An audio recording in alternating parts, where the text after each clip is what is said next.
හලාවත සිට පුත්තලම සහ මන්නාරම හරහා කංකසන්තුරේ සිට මාතර සිට හම්බන්තොට හරහා පොතුවිල් දක්වා වෙරළට ඔබ්බෙන් වන මුහුදු ප්‍රදේශවලට නැවත දැනුම් දෙනතුරු යාත්‍රා නොකරන ලෙස කාලගුණ විද්‍යා දෙපාර්තමේන්තුව නාවික සහ ධීවර ප්‍රජාවන්ට දැනුම් දී සිටී.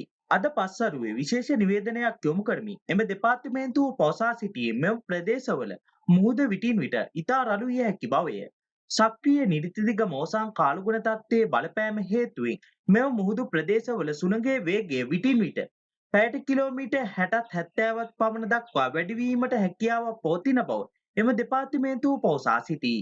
හලාවත සිට කොළඹ හරහා මාතර දක්වා සහ කංකසන්තුරේ සිට මුලතිව් හරහා ත්‍රිකුණාමලය දක්වා වෙරළට ඔබ්බෙන් වන මුහුදු ප්‍රදේශවල සුළඟේ වේගය විටින් විට පැයට කිලෝමීටර් 50ත් 55ත් පමණ දක්වා ඉහළ යා හැකිය. එමෙන්ම මන්නාරම සිට පුත්තලම කොළඹ ගාල්ල සහ හම්බන්තොට හරහා පොතුවිල් දක්වා වෙරළට ඔබ්බෙන් වන මුහුදු ප්‍රදේශවල මුහුදු රළ උස මීටර් 2.5 3ත් පමණ ඉහළ යාමේ හැකියාව පවතින බවද වැඩිදුරටත් සඳහන් කර සිටී. මේ හේතුවෙන් මන්නාරම සිට පුත්තලම කොළඹ හරහා ගාල්ල දක්වා වෙරළබඩ ප්‍රදේශවල මුහුදු රළ ගොඩබිමට පැමිණීමේ හැකියාව පවතී.